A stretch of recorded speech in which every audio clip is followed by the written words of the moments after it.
Assalamualaikum warahmatullahi wabarakatuh. Perkenalkan, nama saya Rara Sejang Pratiwi dari kelas akuntansi 23A dengan NPM 23412008.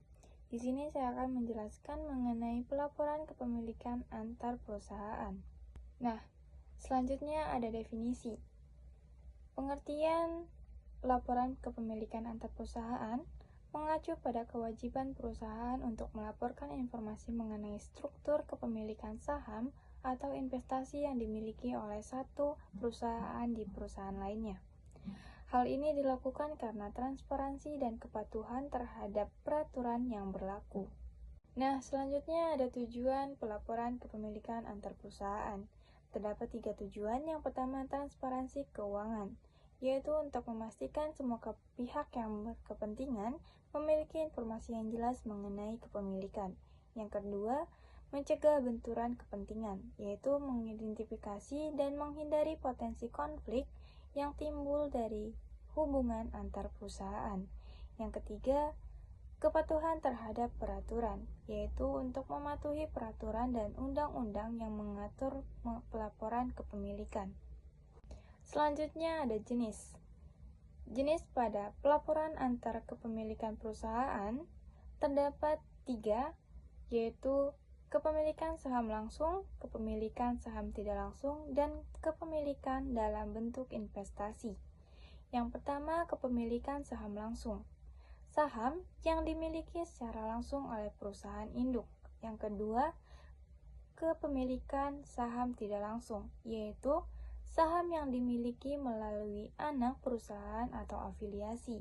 Yang ketiga, kepemilikan dalam bentuk investasi, yaitu investasi pada perusahaan lain melalui saham, obligasi, atau instrumen keuangan lainnya. Selanjutnya ada peraturan yang mengatur pelaporan kepemilikan. Terdapat 3 peraturan. Yang pertama, Undang-Undang Pasar Modal. Yang kedua ada Standar Akuntansi Internasional atau IFRS, dan yang ketiga ada Peraturan OJK.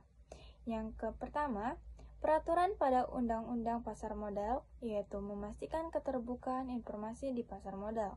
Yang kedua ada Peraturan Standar Akuntansi Internasional atau IFRS, yaitu melaporkan pengaruh entitas yang dimiliki terhadap laporan keuangan. Yang ketiga ada Peraturan OJK. Di Indonesia, OJK mengatur pelaporan untuk memastikan integritas pasar. Selanjutnya ada langkah-langkah dalam pelaporan.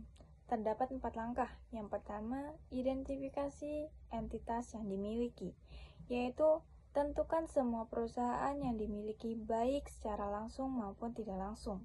Yang kedua, kategorikan jenis kepemilikan. Jelaskan jenis-jenis kepemilikan yang dimiliki. Yang ketiga, melaporkan sesuai dengan peraturan yang berlaku, yaitu mengungkapkan informasi sesuai dengan standar dan peraturan akuntansi yang berlaku. Dan yang keempat, perbarui secara berkala. Pastikan laporan kepemilikan selalu diperbaharui ketika terjadinya perubahan. Yang terakhir, ada manfaat pelaporan yang baik. Pelaporan kepemilikan yang baik meningkatkan kepercayaan investor dengan memberikan informasi yang jelas dan transparan. Hal ini juga mengurangi resiko masalah hukum dengan memastikan kepatuhan terhadap peraturan yang berlaku. Selain itu, pelaporan yang akurat membantu perusahaan membuat keputusan bisnis yang lebih tepat dan strategis. Sekian penjelasan yang dapat saya sampaikan. Jika ada kekurangan, saya mohon maaf dan saya akhiri. Wassalamualaikum warahmatullahi wabarakatuh.